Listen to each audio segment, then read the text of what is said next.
Urquhart Stewart. Let me introduce Justin.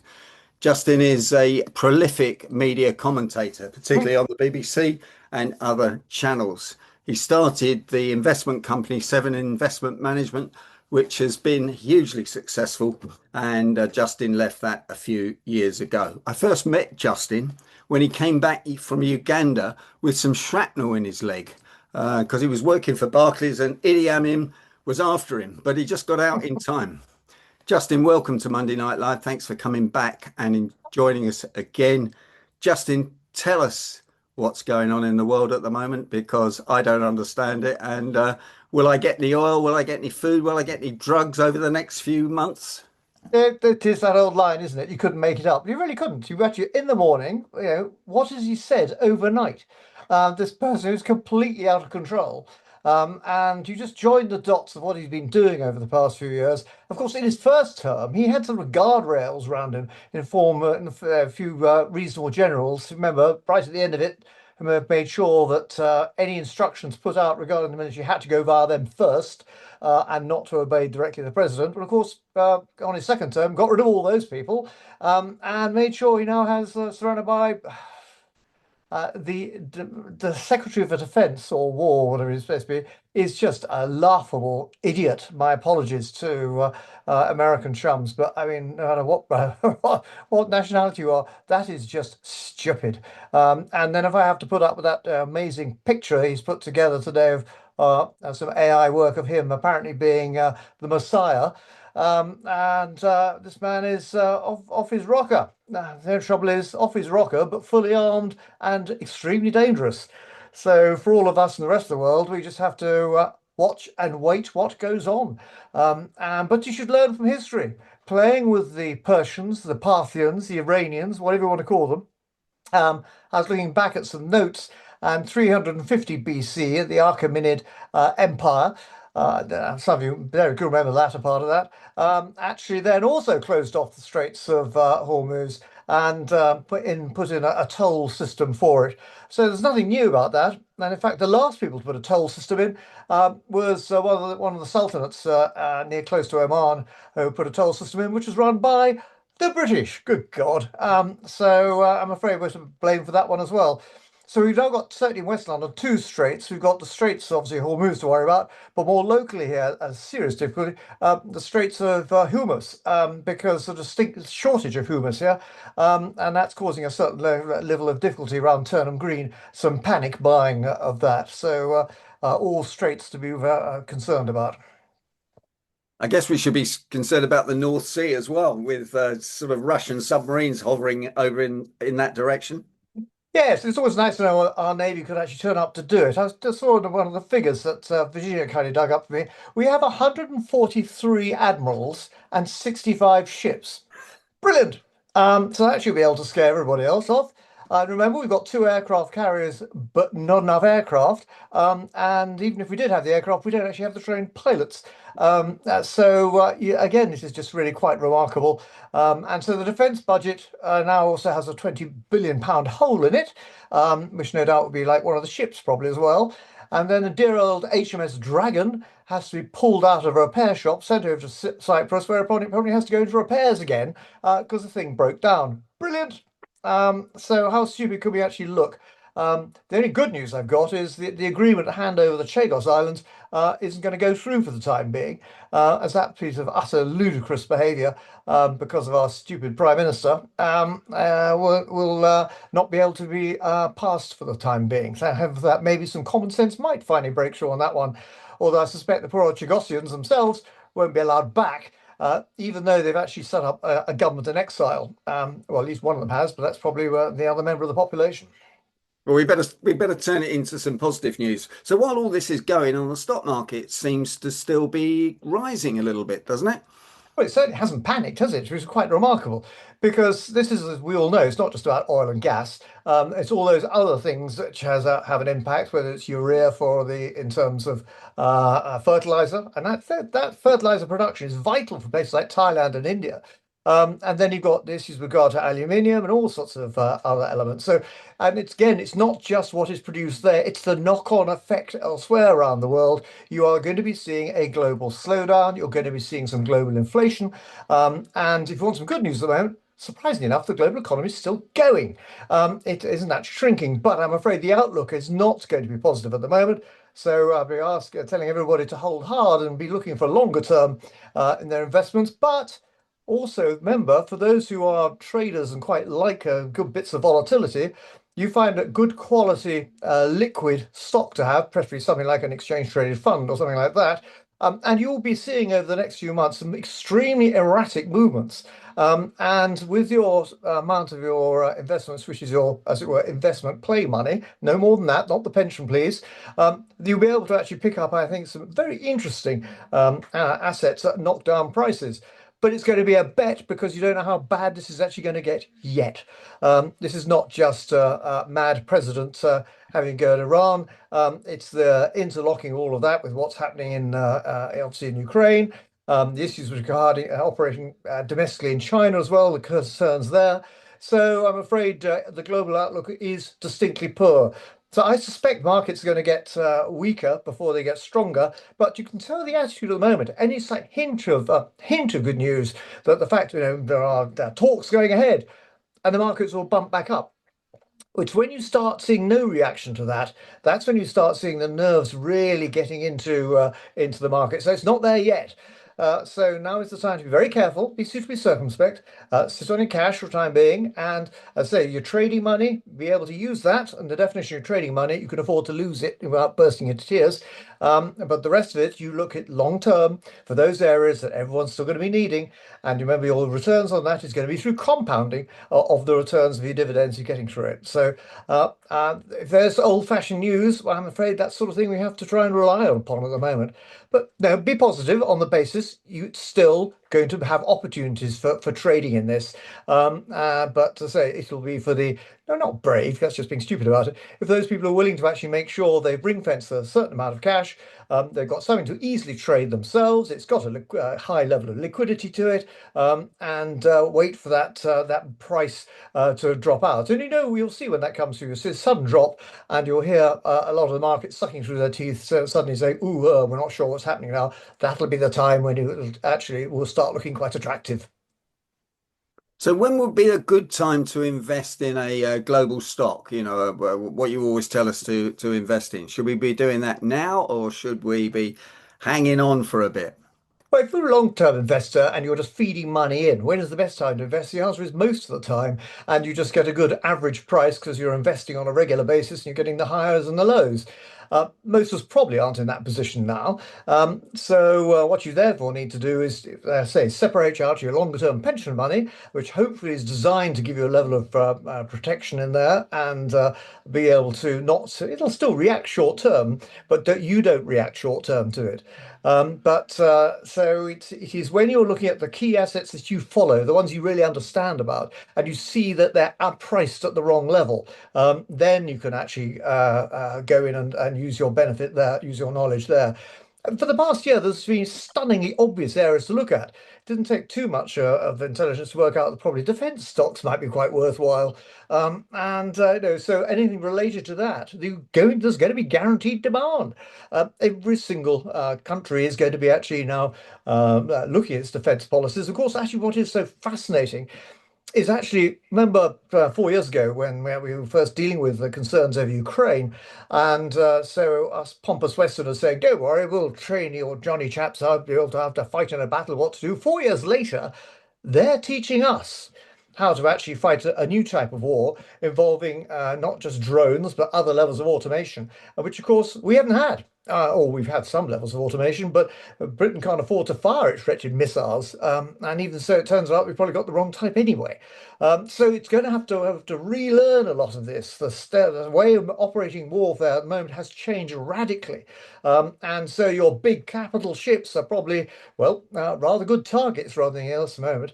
It's your smaller, dangerous ones and your drones and things like that, be they sea drones, air drones, or just crashing drones, then all of those areas meant that actually the costs of war, that sort of manufacturing, has actually perversely got cheaper. Therefore, it gets more dangerous because actually you can launch a drone from just about anywhere without being detected. And so you could, whether you're going to set it off in the United Kingdom or somewhere which regards itself as being slightly safer than most, it can be done really quite easily. So the rules are changing. But come back to your investments, stick to the areas you know about and have your expertise in. Get that liquidity, get that your trading money to one side. But for the rest of it, the long term, don't panic. Just leave that for the long term on the basis you assume we're still going to be here in the next few years. If we're not going to be here, the other solution is very simple. A case of whiskey and go and find a cave in Wales. So what about America? That's the biggest global powerhouse, or always has been, being chased down by China. What's happening? What's happening there? Oh, it's amazing, isn't it, when you think about what's happened to the economy there? Because it is a bit of it going in really rather different directions. We were over in Florida the other week, and I have to say, this is an economy still looking pretty strong and effective. What's going on, but it was you could see it was having some effect in terms of retail demand, in some levels of tourism, not quite as confident as they were before.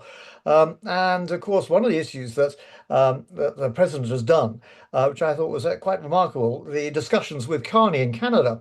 Um, and when it was fascinating to read about the results of their meetings, where he was giving a lecture to Carney, and Carney not reacting in the sort of dreadful way we've seen from our Prime Minister, actually sort of standing and licking the feet of the president, waving a letter from the King, for God's sake, but actually just walked away from it, said, fine, you want to change the rules in terms of trading? Okay, we'll do that then.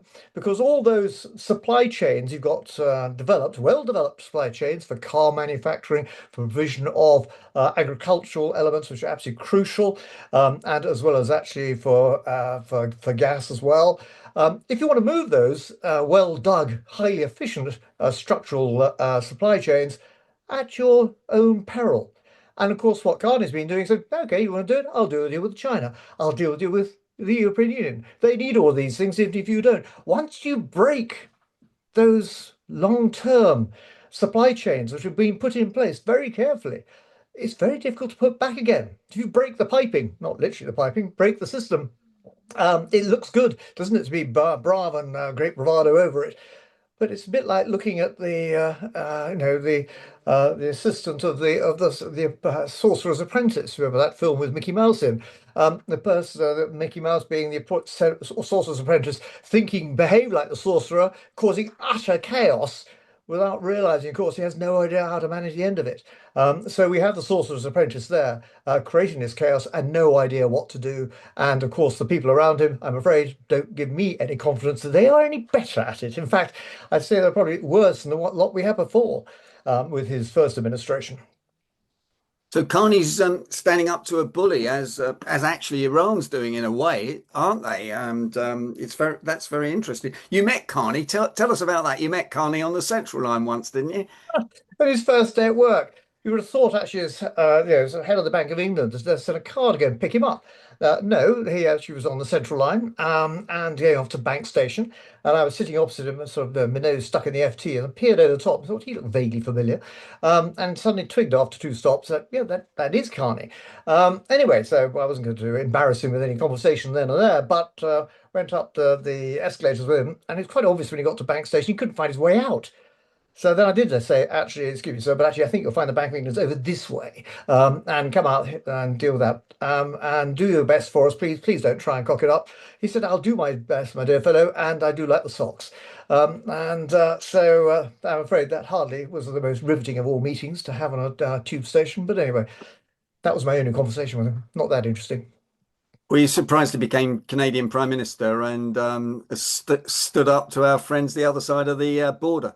Fascinating because he's not a politician, and he hasn't pretended to be one. He sort of like, I'm here because I'm a technician.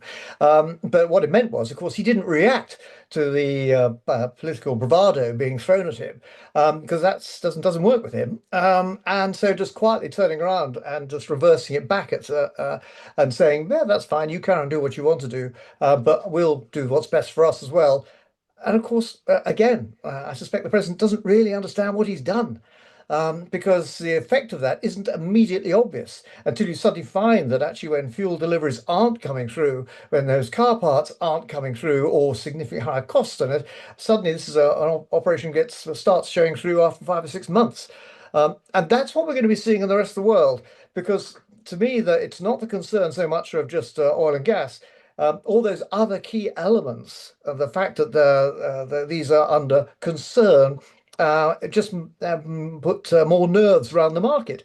And so the price of daily goods, ordinary stuff, nothing to do with oil and gas directly, will be impacted and it will be inflationary. And it's going to be very difficult to actually work your way around that one. What I find so stupid is that no one was telling the president if you actually deal with Iran, it's not the same size as other countries. It is really quite large and a large population. And by the way, the Straits of Hormuz is always known as a key risk. And trying to actually say we'll secure it for you is actually a lot more complicated than it seems. After all, missiles don't actually have to be in line of sight anymore, do they? They just go up and they go down. And so they could actually fire those missiles when ships are nowhere near the Straits of Hormuz. If they've been through it and they want to punish them, they can do. Mind you, there's a key risk to it. But the Iranians now have already understood a certain level of risk they've had from the Americans after the bombing they've had. And so are they finally actually going to stop now? I'm afraid I can't see an easy end to all of this at the moment. I'd love to think there is someone there. Actually, the people who have probably the answer to it, if you can swallow it, is going to be the Chinese. Because the Chinese are the ones that are also affected by this, and they are having trouble with their economy. It's just slowing up really considerably. The social unrest issues you don't hear about too often in the West are really quite considerable as well. So the Chinese authorities are going to have to find ways of A, controlling that, dealing with unemployment in a communist regime. Very strange. You don't normally get that sort of thing, do you? A huge property issue they still haven't swallowed through. And of course, remember the longer term issues of the demographics as well, having to try and manage. So it's in China's interest, desperate interest, of trying to make sure that the demand for goods is sustainable. Remember, their exports so vital for it. So they need to make sure that the rest of the world is moving. And Russia to them is not that vital. Yes, of course, they need the oil and gas and such like. But as we know, there are alternative areas of Venezuela. Oh, that's got a slight problem at the moment as well. So all the more reason, therefore, for them to be able to start taking a more direct connection with it, albeit without seeming to be losing face. Okay, let's head back to Europe now. Let's tell us about Europe. That's changed a bit in the 4 or 5 years you've been commentating for me on Monday Night Live. Yeah, well, it's interesting. The election overnight, where Orban has gone, and the replacement with I love Hungarian names. You have no idea how to pronounce any of them. What's he going to be like? We don't really know. Except for the fact he's not Orban. The Ukrainians are delighted, so it means they may get some of their loans that were promised by the EU to come through. So a little bit of good news for them. But bear in mind, it's not just Hungary that was putting a spanner in the works. Slovakia was the same. Why? Because they were both Slovakia and Hungary, wholly dependent upon, no, wholly, very nearly wholly dependent upon Russian supplies. So Slovakia has less impact on it. I have to be careful of that. Meanwhile, the rest of Europe still has a problem. Who is running the place? Who are the leaders? Macron is not going to be there much longer. Anyone remember the name of the German Chancellor? Yep, that's forgettable. So the only one who will remember is probably the Italian one, on the basis she sounds like more attractive, which is not really very helpful.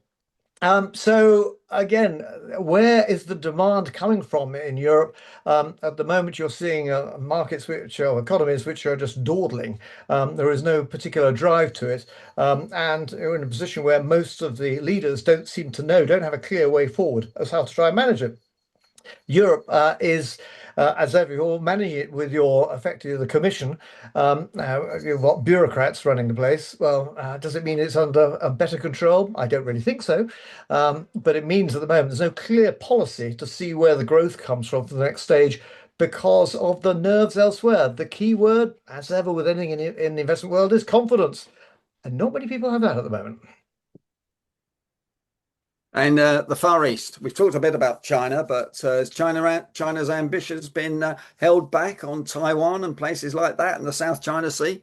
Well, interesting to see the changes in attitude of they're now realizing that actually invading Taiwan is possibly a tad riskier in terms of the cost and effort involved. And going back to the policy that was actually downside more successful before, which is actually winning them over by saying, actually, be better off with us than against us. And what sort of deal do we have to have? We believe they will go along with one country with two operations, as they did with Hong Kong. That didn't last very long. It depends if they get believed or not. No, the issue there with South China Sea and other issues, that's still continuing. That hasn't stopped. And the aggravation for the ASEAN nations is still there. And again, also, they have the same problem. Are you going to stand up against the dragon? And what are they going to do to you if you're going to actually stop them doing things? And they have a habit of taking using their trade strength to cut off investment into key areas. So they also are beginning to suffer as well from some of their, if we're being mean, sort of quasi-colonial policies they've had. We've seen in Africa, where they were originally seen as people going in to actually provide good support for these nations.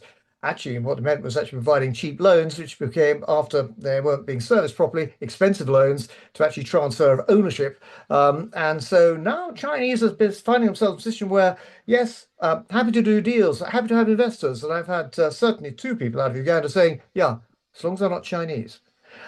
So the reputation is now being gathered that actually not quite as helpful investors as you originally thought they might have been.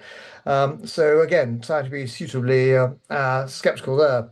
Uh, Down in Southeast Asia, of course, the service sector, the consumer side there is still doing well. But bear in mind, a lot of Southeast Asia with the benefit from holidays and things, the cost of holidays we haven't seen come through yet with the cost of fuel.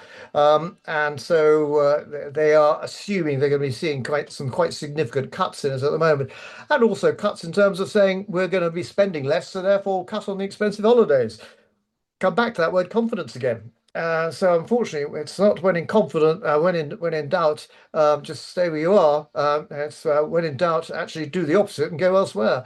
So my view would be don't go elsewhere. You look at the longer term. The more we put round that everybody should be panicking, then it'll be a self-fulfilling promise. The global economy, there's more reasons for people to actually want it to get it moving than otherwise. What you have got, though, is this lunatic behavior coming out of the White House at the moment, totally destructive, and not helped by the gentleman, the man in the Kremlin as well. But remember, Russia isn't a superpower. Russia's a dangerous power. And China now being the more influential one at the moment. Hopefully, if we had somebody who could actually talk sense with them, unfortunately Trump can't do that, then we'd have some chance of working our way through this on a global basis and not just sitting there having petty trade wars into our time. Let's go to the UK for a minute then. Things have changed a bit in the UK since we've got now a Chinese embassy in Roman Court. We've got potentially, will interest rates go up? I mean, they've gone up 1% on long-term money in the recent past. That's going to fuel inflation, isn't it? And that's the Uh, last thing Well, in we theory, at want. the moment, the old line would be if inflation goes up, you put up interest rates. But that's not always strictly true. If inflation does go up, there comes a stage where you also need interest to be low to make sure the economy keeps going. And so you don't want to be necessarily increasing the cost of that money too much at the moment. So hold hard for the time being. But you do see significant inflation coming through. Yes, then there's a good chance rates might start going up again. But with such a sensitive economy, that they probably don't want to be seen to be taking too much for to creating too much nervousness in there. So if I were them, I would hold hard for the time being. Rates should have come down a long time before this now, anyway, because we were on emergency rates a long time and they left it.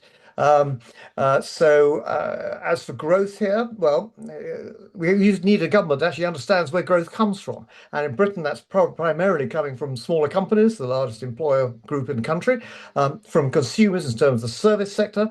And instead, what you've had is a government which over two budgets managed to tax the key area where you actually need to see some growth, i.e. employment. brilliant. And so we've seen that already having significant impact in terms of what's happening with restaurants, coffee shops, and things like that, and that impact on employment. What you're finding is some of those shops, well, some are shutting, others just employing less people. Unemployment is rising. And it's very simple. Go and ask the companies, why should I employ anybody at the moment? I can't see where the economy is going. And by the way, you've increased the costs of me employing people, and you put up my business rates at an astonishing level without any notice. Now, how dare you do this? For heaven's sake, actually, we're not going to be investing anymore. Or more to the point, actually, we might just go somewhere else. So do you think Starmer will survive? Because the alternative might be even worse than Starmer, mightn't it? It might be more left wing. Well, we've got the lady in red, and of a political persuasion as well, her with a sort of unusual tax issues. Is she going to be there to try and pull down Labour? The politics have changed really quite radically here, because now we have the right wing with Farage and his lot actually, doing well in the polls so far. A lot has been tested. Actually, the peak of we've seen of that group seems to have been is slightly sort of lagged back again. We have an extreme Green party, much more extreme than it was a few years back. I think by the time some of the people actually study what the new Greens are proposing, then some of their new allies in some of the Asian constituencies in the north and Lancashire may not be quite as enthusiastic as they were before. So there's a lot more to play for here. But Labour are going to get a drumming in the by-elections. That's inevitable. That's written down. The question is at the moment, do Labour actually want to go through a fight to be able to see another leader at the moment? I suspect not. I think they'd rather wait for the time being. And frankly, if I wanted to stand for Leave Labour Party, I'd let someone else take the blame first and then stand up after as to come in as the apparent saviour. So if you're playing chess at this one, hold back. Let someone else take the pain, sacrifice a couple of pawns, and we'll come back later and be able to get a better mate. So what's the last issue we should be worrying about, or we should think is an opportunity? The last one is the last one we ever do, although the no, it is what we should be doing is actually I think probably the basis of all good investing, which is some proper planning, financial planning, modeling for alternatives. What happens if actually a proportion of our income disappears? If your capital is now looking under more pressure, what level of pain can you actually go through to be able to manage this? Now, if I'm sort of overdoing it a bit, quite deliberately so. I do remember the days, sadly, when my father on a fixed pension scheme saw in 1973, 74, when we saw at one stage inflation in Britain up to just under 25%. So you see 25% of the value of your pension disappearing in a year, really? And that was real pain. Now we're not in that sort of situation at the moment at all. But good planning should actually make sure we prepare ourselves for those sort of risks. But equally, as I said at the beginning, also making sure they've got cash there to take account of the opportunities which will arise as well. When everyone else gets frightened and the usual lines get trotted out, that's the time to actually be ready to invest. At the moment, I can see perfectly good reasons why people are frightened. But again, look back at why would you wish to actually break this economy at the moment? It is everybody's interest to try and keep it going. Unfortunately, we're being managed by egos at the moment who really don't seem to care about that. They are much more interested in actually what people think of them. And would you please kiss my feet whilst you're down there? So you've agreed to come back on the show on the third week in July. Where do you forecast we'll be then in 3 months' time? Well, in the meantime, I'm off to Egypt to go and actually go and dig up one of the old capitals of Egypt, going back quite a way, and in fact, examining the third Suez Canal. So far, we're on the sixth Suez Canal, and looking at some of the economy relating to the time of the Romans, when actually a lot of their trade came under serious problems because of tariffs. Good heavens, nothing changes, does it? Does it? And also because of problems with regard to blockages in the Red Sea because of pirates. Nothing changes there either. And of course, the other area where they had problems with pirates was on the Straits of Hormuz. There we are. Only 2,000 years later, we've got exactly the same problem. I should be coming back, no doubt, dressed in a plastic Roman armour and feeling hot and sweaty from my trench in Egypt. I shall be returning to my normal archaeological details. I'm nicknamed Latrinus, as I'm the one that normally has to go and dig out the old Roman loos, which is not quite as bad as it seems, because they're normally quite clean by that stage. That's also where you tend to find actually some of the more interesting goodies that people manage to drop their rings in it by mistake. So I think what you're saying is history repeats itself, and we need to remember that.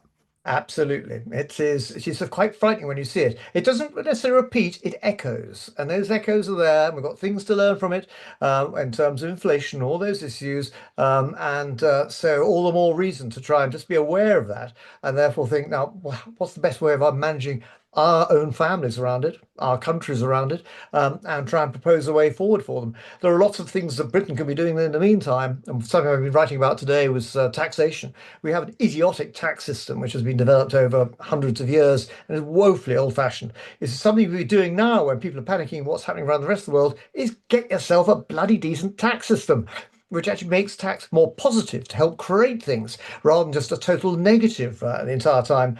Am I being stupid? No, because you've got things like stamp duty in this country, which was introduced by a Dutch king to fight a war against the French, but he found a way of paying for it by becoming King of England. Introducing stamp duty on a temporary basis, so 200 years, 400 years later, we've still got it. But that is a negative tax because it's a tax on you buying and selling property or selling property. What you want is no tax on that. You want people to buy and sell property. Why? Because they spend money. They do it up and they get rid of the kitchen, send in the builders, and they pay VAT. The government earns more money out of the speed of money going through the economy than it will do out of just a dead tax like stamp duty.